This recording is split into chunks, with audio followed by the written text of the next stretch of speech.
rekta na ho tayo dito kay Ma'am Shas Rogando Sasot. Naku, no, sa mga nakamiss dito kay Kamoisture, isa ho tayo sa mga nakamiss dito kay Ma'am Shas, no? Kaya siyempre, liliitan ko na lang to para katabi ko na lang itong isa sa mga iniidolo ko, itong si Ma'am Joey. Ito, dito ho tayo, rekta ho tayo dito mga kababayan. Panoorin ho natin to. Ang ating sister from the cosmological universe. Ayan. Ano naman? Diyos ko Lord. Ano? Bakit mahiring na naman? Inano nila, sinara nila. Hindi ka na ba nila in-email? Hindi ka na naka-receive ng email from them? Or naka-receive ka din na mo na lang?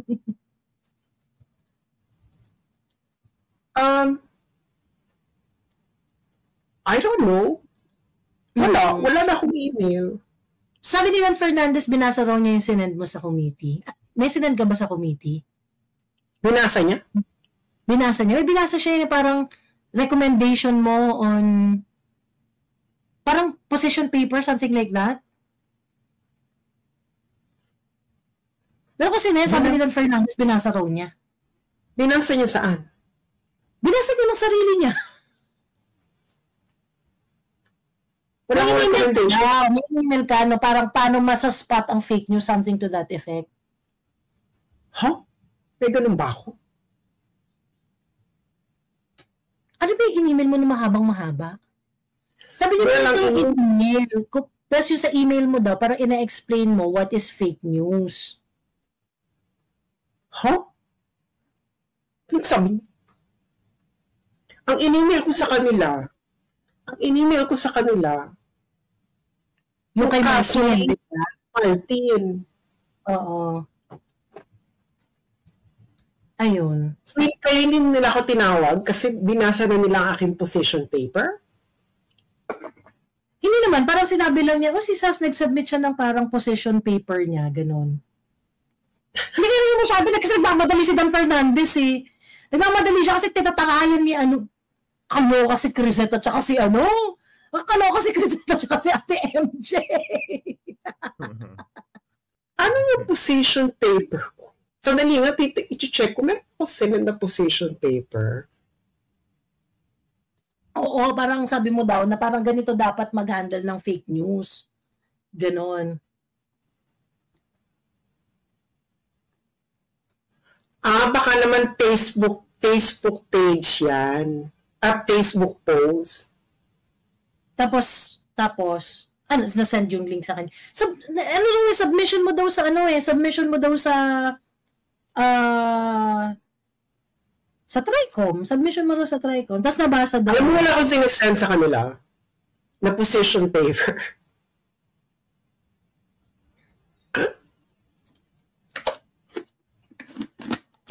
Sana feeling ko na video ko yung yung conversation. Ang kausap niya si Attorney Trixie. Oh. Ako sabi sa Attorney Trixie, tapos para sabi niya, si Sas nga, I was with them. Pero yung sinabi niya yun, ang kausap niya si Attorney Trixie. Ayun. So, hindi ko alam kung anong I don't really know. Wala akong sinesend na position paper. Nako. Because they never asked me one. Di ba gusto nila ako ikulong? Oo. Diba? Bakit biglang meron na akong position paper? Meron talaga akong position paper? Nagbago sila ng nagbago na sila yung attitude nila change from the first session of Tricom nitong last. Kasi nitong last na to, biglang, we want to get your opinion. You should join you should join the advocacy groups on disinformation and fact-checking, ineme. Kasama kayo dito, ganyan. Ito yung mga tinutukoy nilang mga advocacy group against misinformation and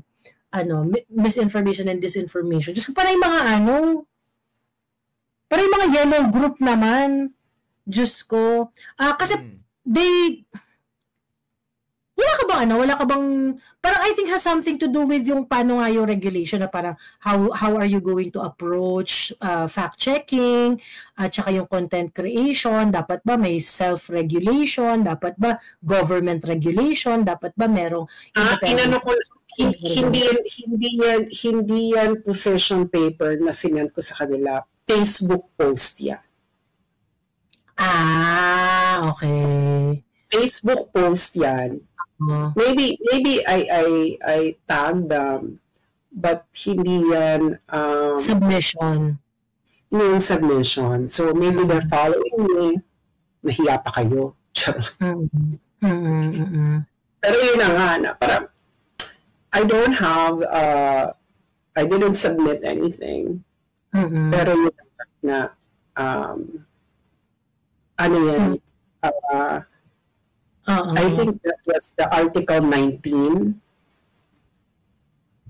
on bloggers. Oo. So, ang ano niyan, ay nga, Article 19, the right to blog or something. Pero nga, Diyos ko, Lord, hindi mo tapos-tapos ang hearing na yan. Ano bang mapapasa naman nilang batas? Tapos na Terminate nila si Geraldine Roman, meron siyang final na House bill about self-regulation ng mga content creators. Ngayon nga, na kung saan, ang binibigyan nila ng assignment is yung mga advocacy groups na mag-check, parang gusto niya mangyari, mag-member ka dun sa parang siyang KBP but for vloggers and content creators, ganon. Yeah, pero that will violate people's freedom of association. Kung i-require mo. Correct. Kasi KBP nga is not required eh. It is a voluntary membership eh. It is a voluntary membership. So, Well, ano ba magiging yung mauwi lang naman yan, kami po hire, kami mo hindi mo ako sa mga ganyan. True. Ano yan, sabi mo, member of Emirate Council. So ano ngayon kung member ka? Pagkakadiwalaan ka na? True. You cannot regulate people from speaking out. Ayun. On Facebook. Ngayon, kung sasabihin mo, kailangan mo na mag-member ng organization na to kasi marami ka ng followers. Hindi ko kasalanan na di maraming followers ako. Correct. Hindi po ako nag-Facebook in the hopes na magiging maraming followers ko. Dumami na lang siya dahil marami lang talaga po nalilibugan sa sinasabi ko. It's not my fault. It's not my fault. I'm not even inviting anyone to listen to me. Kusa na lang po sila dumating because of word of mouth. Kasi hindi kasi nila naintindihan ng social media, be. Yeah. Actually, si Jay Ruiz, yung PCO secretary, nandun siya. Kasi kinakausap siya about dito, yung parang ano bang role ng government tungkol sa misinformation, sa fact-checking, kineme. Sorry.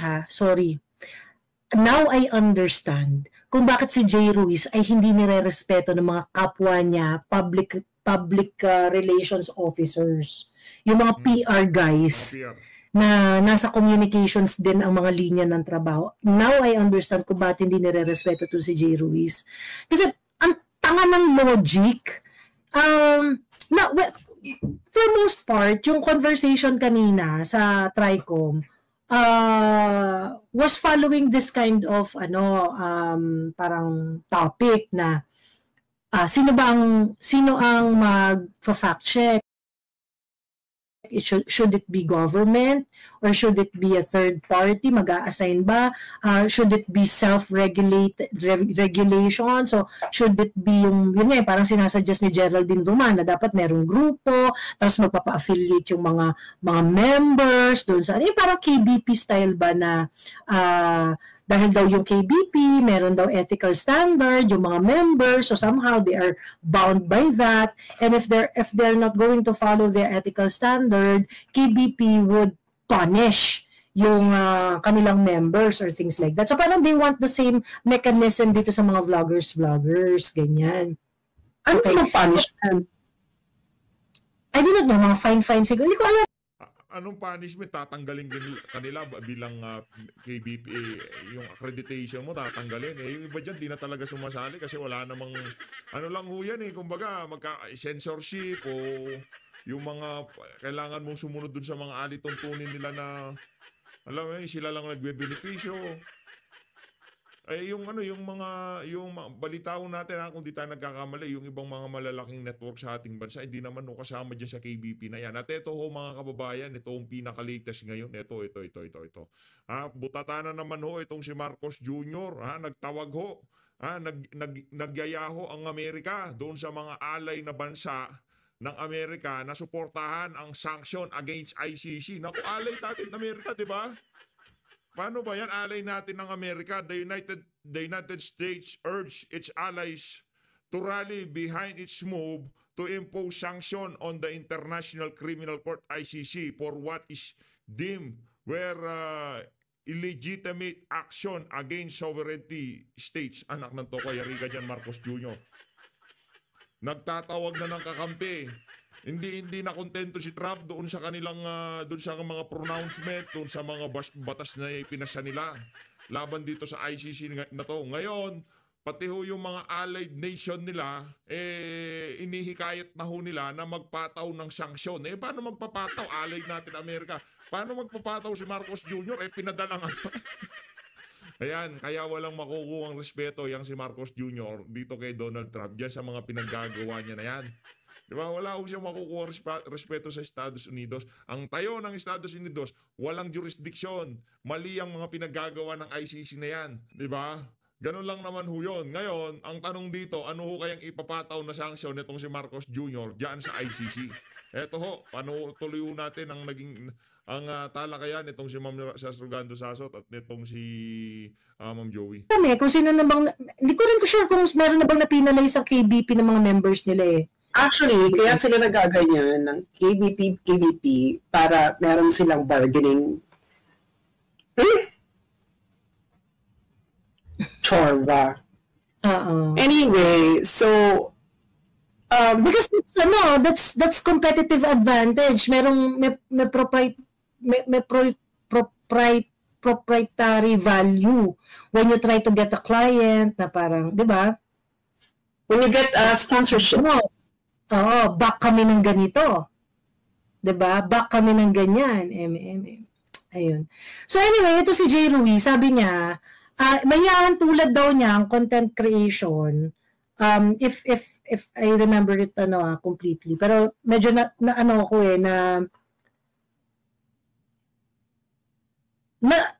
parang I can't believe someone na secretary level meron ganong klaseng kabobong pag-intindi pagdating dun sa content creation sa social media. Tapos ikukumpara niya, sabi niya, kasi ganito lang yan, dapat i-regulate ang mga social media platform, kinemic. Kasi para lang daw yung mall. Yung mga fake news, para lang daw yung mall. So, pag nagpunta ka raw ng mall, tapos bumili ka ng, let's say, bag sa isang tindahan sa loob ng mall, at yung nabili mong bag ay fake, syempre, yung mall, meron din daw silang parang responsibility, may accountability din daw sila doon sa peking bag na binenta. Okay? Problema dito kay J. Ruiz is trying to sound is trying to sound smart, pero parang Ano ba naman yan? J. Ruiz, Diyos ko. Yung example mo na ganun, kasi parang ang point niya ganun eh. So, ibig sabihin, pag merong fake news, mga fake na information, doon sa platform, let's say, ni Meta, dapat, si Meta, meron rin daw responsibilidad doon sa fake news na yon. Okay? Hindi lang daw dapat yung may-ari ng tindahan ang liable. Dapat daw, pati si Meta, liable din. Ganyan. Okay? May direction yung kanyang analogy. Kaso nga lang, maling-mali. Unang-una, sa mall, okay? Sa mall, J. Ruiz, okay? Hindi kasi parehas ng subject matter. Sa mall, J. Ruiz, there would be several contracts involved. Okay? Like for example, yung mall owner at saka yung store owner, which probably contract of rent. 'Di ba? Yung bumili ng bag at saka yung buyer ng bag, yung buyer ng bag at saka yung seller ng bag, 'di ba, which is contract of sale. At higit sa lahat, in all of those agreement, merong consideration yun na pera. May consideration yun na pera. Okay? Ang pinag-uusapan natin sa content creation ay hindi naman commodity lang. Hindi naman to yung parang within a commerce of man. Kasi kagaya namin ng mga political content creator, hindi naman paid to eh. Hindi naman to paid service. Freedom of expression lang yung ina-exercise dito. Of course, depende yan. Kung kunwari, it's going, yung content creator is doing it for a consideration, ganyan-ganyan. So, ang mag-govern na dyan, kung ano yung agreement ng content creator and whoever paid that person, ganyan-ganyan. But the problem is, they treated content creation, okay, which includes political content creation, which includes yung mga pure exercise of freedom of expression, kinumpara ninyo sa pamimili sa mall. Yung pagka-pure freedom of expression ang pinag-uusapan natin dito, outside of commerce of man yan. Unang-una, no one is saying anyone here to read something. It's not a subscription. Ay, nako. Exactly. Commentary nga eh. Commentary nga eh. Pero, alam mo, kaya nagaganyan yan, naapektuhan kasi sila, yung mga politiko. Kaya sila nagkakaganyan. Pero yung mga totoong ng buhay, ewan ko, Diyos ko Lord, hindi ko na alam kung anong gusto nilang gawin. Hindi nila alam ang gusto nilang gawin because they do not know how to deal with criticism. Hindi ko kasi pwedeng ikumpara yung sinasabi nitong si J. Ruiz na parang mall, dapat merong ganito, ganyan. Yun, exchange of services yun eh. O kumbaga nagkaroon ng babayad ka ng pera, kukunin mo yung produkto. Dito hindi. Ito ho'y kumbaga umaagos ang komentaryo, ideya, nasa manunood yan kung paano nila tatanggapin yung mga sa social media. Hindi para sa na magbabayad o kailangan pa ng subscription para doon sa mga impormasyon na ilalabas ito, dapat ganito, ganyan. Hindi ho. Halimbawa dito, para ho ba kayo nagpunta sa mall noong nagpunta kayo dito sa YT channel ni PH Update? Hindi ho. Wala ho kayong binayaran, wala ho akong kinuha sa inyo o kung ano pa man. Maliban na lamang doon sa mga ads na panood nyo sa umpisa nitong video na to. Pero maliban doon, hindi naman ho natin kontrolado yun. Kung merong lalabas, meron. Kaya kung wala naman ho tayong magagawa. Ganon ho yun. Yung kasi yung pagkapaliwanag ni J. Ruiz, kaya maraming, tama si itong si Joey na talagang napanood nyo ho yung naging talakayan ng tatlong reporter. Nung ini-interview nila itong si Senator JVR, ay Jingoy Estrada, di ba? Talagang gigil na gigil ho sila dito kay J. Ruiz at talagang di ho sila masaya kung paano niya pinapatakbo yung PCO. Tuloy natin. Yun lang naman yan eh. Pinahaba nyo pa, naggastos-gastos pa tayo dito. Ang dami-dami nyo ng mga inistorbong tao, mga putang ina nyo dyan sa Tricom, sa totoo lang. Okay?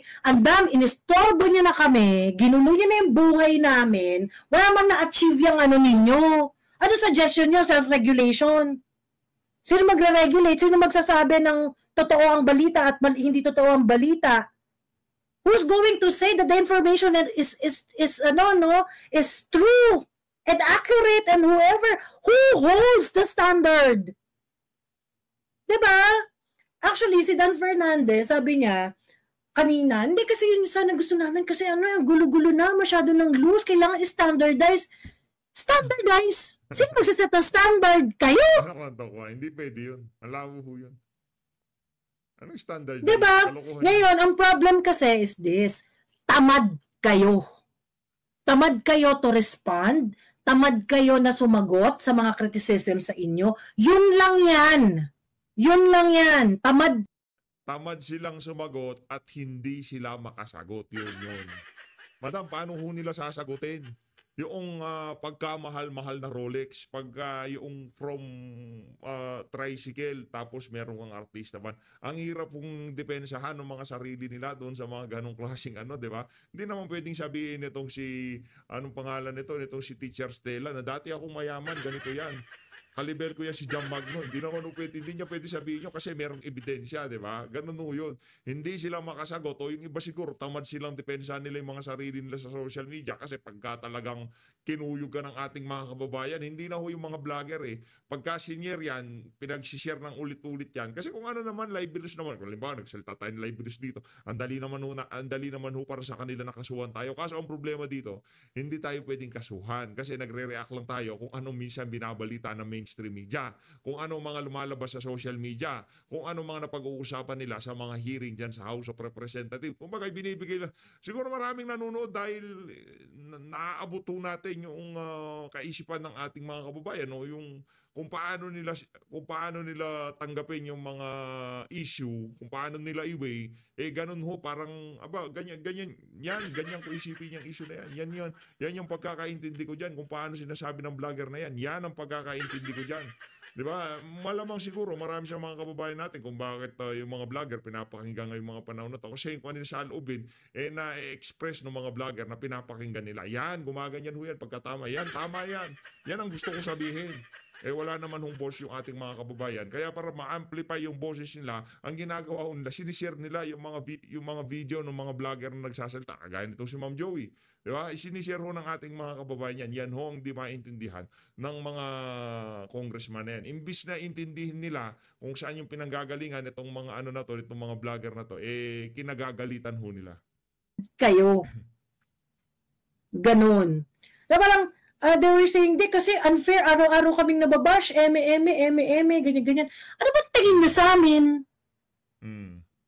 Sa tingin ba, di kami nababash? Anong tingin niyo sa amin, mga political content creator, hindi nababash? Tapos kayo, bayad kayo ng pera ng bayan, ayaw nyo kayong mabash? Mga putang ina ninyo. Wala kayong business para maupo dyan sa pwesto. Correct. Benny Abante admitted earlier, okay, si Benny Abante, inadmit niya na nasasaktan siya kapag kunwari sinasabihan siya na, yung asan yung mga yaman mo, ganyan-ganyan, kinurap-kurap mo yan, ganyan-ganyan, ganito, ba't ang dami mo mga luxury kinurap mo yan, ganyan-ganyan, nasasaktan daw siya. Ganon. Ang problem, government official, kailangan mo talaga mag-explain. Diba? Ngayon, ang sinasabi ni Benny, at saka na-hurt din daw siya doon sa yung nakadila siya na picture. Sabi niya, yung kasi it was taken out of context. Yung picture daw na yon, katabi raw yon ng picture ni Einstein na pinost niya sa kanyang personal FB. Na kung saan parang kino-compare lang niya. Meron si Einstein, tapos siya, parang ginaya lang niya yung picture ni Einstein. So kaya gulo-gulo yung buhok niya. Yan, malinaw yan mga kababayan. At least naglumalabas yan. Yun nung nakadila yan si Benny Abante, katabi niya pala si Einstein doon, okay? Which is true. Nakikita ko naman talaga na mukhang yun talaga yung intention niya. So sabi ko sa kanya, ba't di mo clarify? Bakit di mo clarify? Dapat clarify mo. Diba? At kung ika-clarify naman, ano yun natin? Ipapakita rin nun natin dito sa PH Update. Kayo naman, wag niyo nang banata si Benny. Katabi pala niya si Einstein dyan sa picture na yan. Kumbaga, gusto niyang maging scientist din. Kaso anong naimbento niya? O kung si Einstein, Theory of Relativity, anong naimbento niya? Paano yumaman sa pagiging... Hindi, joke lang eh. Tapos na. Try ko eh. Baka magalit. Ano na invento ni na-share niya bilang isang scientist? Paano magkaroon ng Cadillac at sandamukal na Rolex? Matindi yung formula. Kung yung si Einstein yung formulang na-invento niya o na-discover niya talagang naging kapaki-pakinabang sa sanglibutan. Yung na-invento ho nitong si Benny Abante, naging kapaki-pakinabang sa kanyang sarili. Now, if people are using it and making fun of it, and you did not respond, whose fault is that? Diba? Sabi yung maghanap ng explanation para sa'yo, personal post mo yun. Correct. Diba? Sabi niya, hindi, sige, hinayaan ko na lang, hindi ko na lang pinansin, ganyan. Well, that's the problem. So ngayon, do not get hurt. Diba? You cannot reason later on na hindi nasasaktan ako kasi ganito. Hindi naman nag-explain eh. Di kung nag-explain ka, pagkatapos yung mga tao, ganun pa rin yung ginagawa, hindi mo nakasalanan yun. At least ikaw, ginawa mo yung part mo, nag-explain ka. Correct. Ang problem, okay, especially most of the politicians na nandyan sa TRICOM, all of you, most of you are lazy. You do not respond appropriately doon sa mga criticism sa inyo. Diba? Kaya kayo takot sa mga criticism. Takot kami sa fake news, ganyan. Actually, hindi naman yan fake news eh. Wala namang nag-news sa amin dahil mga commentator lang naman kami dito. Nagpo-provide lang kami ng opinion namin, ng appreciation namin base sa mga facts na nakikita namin, sa facts na sa set of facts na kinukonsider namin before making a comment. You think the opinion is not based on facts, they debunk niyo yung fact. Debunk na kasi. Ang problem, you want to make a blanket denial on everything. You do not want to explain. So ang gusto ninyo, lahat ng bagay na hindi kayo agree, fake news. Yun yung ginagawa ninyo. Kasi nga gusto ninyo, kasi nga tamad kayo eh. Tamad kayo eh. Ayaw nyo natatanong, ayaw nyo nakikriticize, ayaw nyo sumagot. So, ang convenient answer is fake news. Sinisira ang pagkatao ko, ineme, ganyan. Putang ina, paano masisira ang pagkatao mo? Hindi mo naman ina-identify exactly ano yung sumira sa pagkatao mo. Sa mga sinasabi ng mga tao na hindi ka agree. Gamitin nyo yung tamang words para doon sa sitwasyon na yun. Disagree lang kayo doon sa mga comments sa inyo. Hindi yun fake news.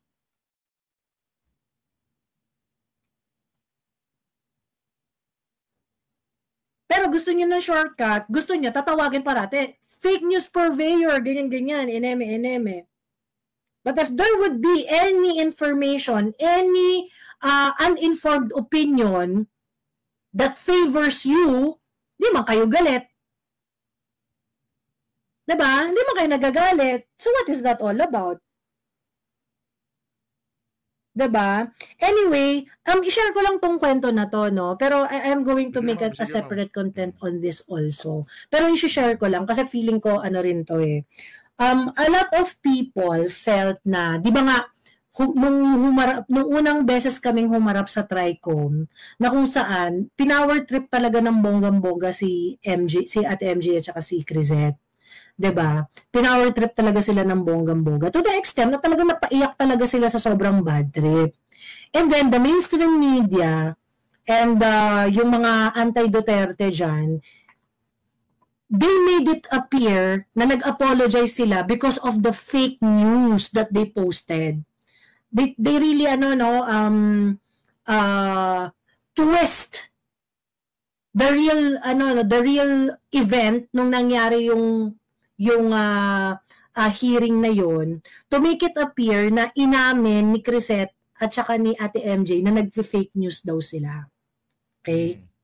And that really affected Crisette and Ate MJ, especially si Ate MJ. Ganon. Kasi ginawa nga silang poster girl ng fake news kuno eh. 'Di ba? Na hindi naman talaga yun yung nangyari. And that's the irony nitong katarantaduhang TRICOM na to. Yun yung ironic dito. You wanted accountability, you want you wanted responsible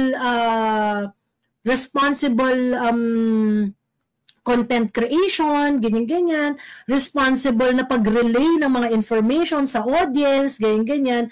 But TRICOM and the mainstream media, many of you were so irresponsible in reporting what happened that time na umiyak si Crisette at saka si Ate MJ sa TRICOM. Okay?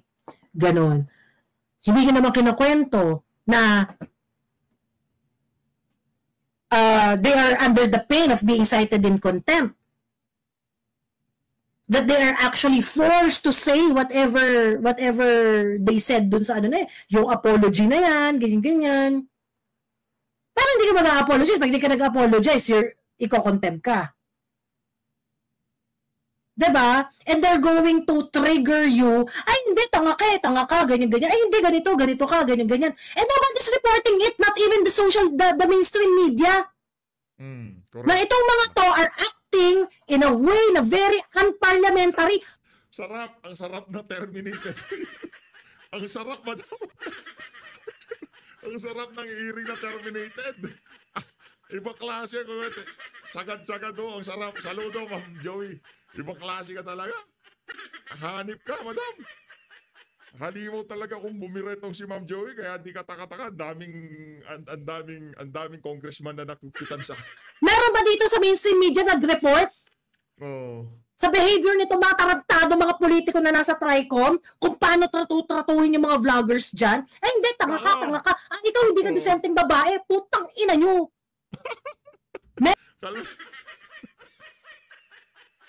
Ayan, ano na naman ito? Yellow icon na naman ito. Akala na kasi lang nakita dito sa YouTube. Pagka ganyan mga litanya na siyempre para mailabas si Ma'am Joey, hindi ko natatanggalin yan. Hayaan na natin kung mag-yellow icon yan. Hayaan. Yung yung damdamin talagang napakatindi yung mga kababayan. Pero isa bang nag-report dito sa mainstream media that is not parliamentary behavior. That's very, very unparliamentary. Walang nag-report sa inyo. Ngayon kami, pwede ba naming sabihin yon during that time? Nung hindi pa nag-terminate tong hearing na to? Of course hindi. Because we are under the pain of being detained.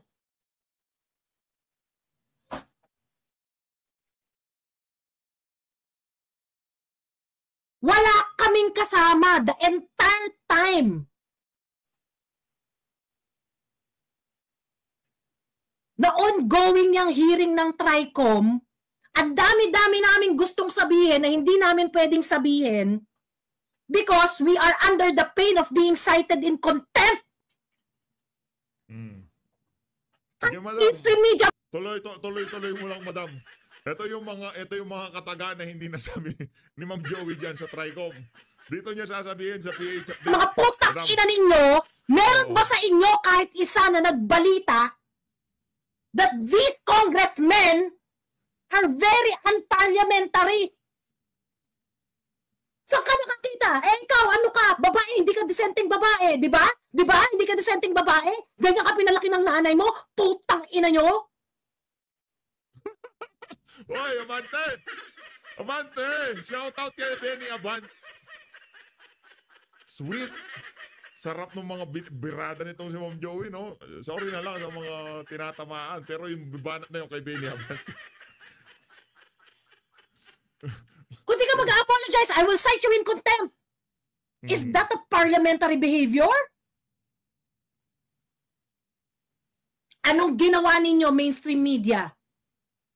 You reported as if si Ate MJ at saka si Crisette apologize for the fake news. Mga ulul kayo. And of course, since tumatakbo pa ang TRICOM, we cannot defend ourselves. I cannot defend them. They cannot defend themselves. Why? Kasi kukulong mo kami. Slightest criticism. What did you do to Mark Lopez?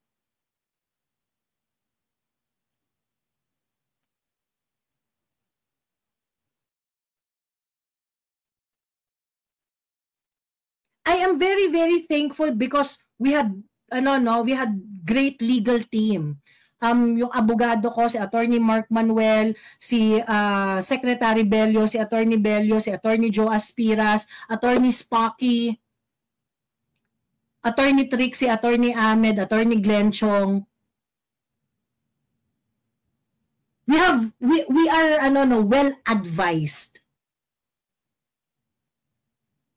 And sa totoo lang, yung mga nagsasabi nga dito na kaya nga ako hindi ko sinasakyan yung mga iba diyan nung nangyari yung hearing na ganyan kasi syempre unang sinalang si Ate MJ at saka si Crisette na pinaiyak nga nila ng bonggang-bongga, pinag-sorry nila, ganyan. Ayoko sakyan yung bakit sila umiyak? Bakit ganyan. Because there are so many things na na nangyayari na hindi rin namin po pwedeng i-explain sa inyo at that time. Kasi nga marami kaming limitations. At yun nga yung sinasabi namin sa lahat. Ito yung chilling effect. That is how much we were restrained. Kaming mga nandito sa Pilipinas. Summons namin, kung ano-ano mga papel namin ang naghahatid, police.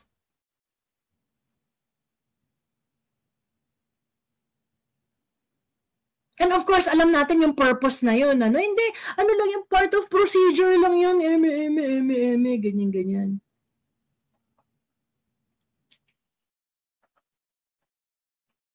But of course, I know that large part of it is really to embarrass us in our community.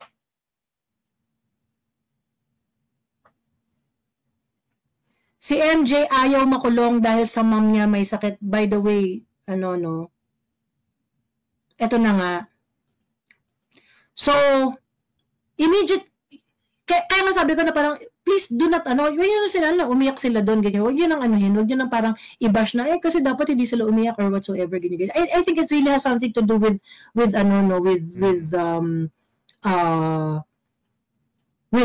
personality, ganon. Kumbaga siguro kasi talaga iyakin kasi talaga to si itong dalawang to dahil iyakin dahil mababaw yung luha. Hindi iyakin dahil duwag. Ganon. Ngayon, after nung netong last nga na hearing, nagpalabas sila ng video. Okay? Nagpalabas sila ng video na highlights nitong TRICOM hearing na ito, which basically use Crisette again and Ate MJ na sorry po, opo, tanga na po, ganyan. Yung nangyari doon sa hearing nila, yung ginamit-gamit nila na umamin na nag-fake news, yung mga ganon. Ayun. And there were actually, after nung session na tinanong sila, yung mga sumunod na session, they really tried to get the microphone and speak. Hindi na sila inalaw. Hindi na sila talaga pinag-explain, hindi na sila tinanong ulit. And